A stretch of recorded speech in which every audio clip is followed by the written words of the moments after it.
Alors, et je voudrais m'appuyer sur 2 Corinthiens chapitre 6, le verset 14, où Paul, inspiré par le Seigneur, le Saint-Esprit de Dieu, nous dit ceci: ne vous mettez pas avec les infidèles sous un joug étranger. Alors, il est question de comprendre de la manière la plus plausible qui s'y est, de voir que en fait, la fidélité au finish a une gloire. Parce que lorsque tu es fidèle, dit la parole de Dieu, aux petites choses, Dieu t'accordera les grandes choses.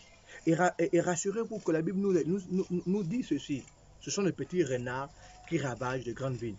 Ça veut dire que ma petite fidélité que je manifeste à mon échelle, plus je la manifeste, plus elle deviendra grande, elle deviendra quelque chose de bénéfique et de bénissant pour ceux qui sont autour de moi, ceux qui sont en fait dans mon entourage.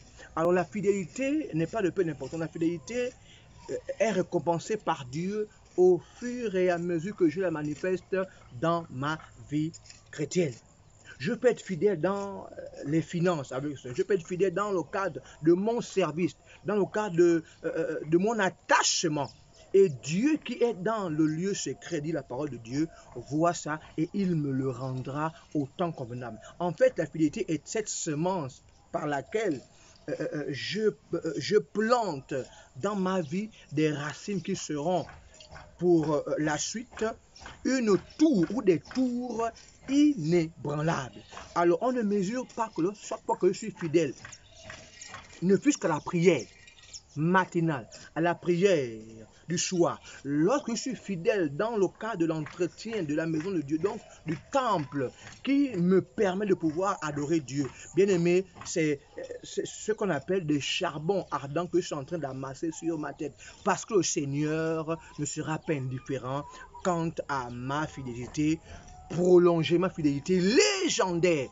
Aujourd'hui, certains ont été fidèles jusqu'à un niveau et ont commencé à emboîter le pas de l'infidélité. Voilà pourquoi Paul dit: ne vous mettez pas avec les étrangers sous un joug, non, avec les infidèles sous un joug étranger. Ne vous mettez pas, ne vous associez pas avec ceux qui ne font pas d'abord plaisir à Dieu dans ce qu'ils font dans sa maison. Parce que, bien aimé, ce qu'on vient faire dans la maison de Dieu, c'est d'abord pour faire plaisir à notre Dieu.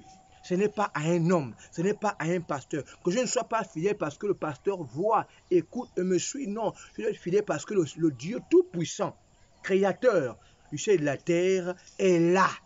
Ce que le pasteur ne peut pas voir, les gens ne peuvent pas voir, mon responsable ne peut pas voir, Dieu le voit dans un trou noir, à une dimension de noirceur inestimable. Donc, bien aimé, toi qui aujourd'hui dis que bon, à quoi sert d'être fidèle si aujourd'hui les infidèles prospèrent? Non, Dieu fait lever son soleil sur les bons comme sur les mauvais. Ça ne veut pas dire que parce que Dieu permet que certains demeurent dans leur fidélité, dans leur exaucement, c'est parce qu'ils sont infidèles. Non, Dieu ne change pas. Ce que tu es en train de faire dans le secret, reste fidèle et cette fidélité dans le secret te conduira vers l'élévation et vers ce qu'on appelle la réception de la couronne incorruptible. Bien-aimé, la fidélité te conduit vers l'intégrité et plus tard, elle t'amènera vers ce qu'on appelle la loyauté, qui, à mon humble avis, sont des piliers d'une vie chrétienne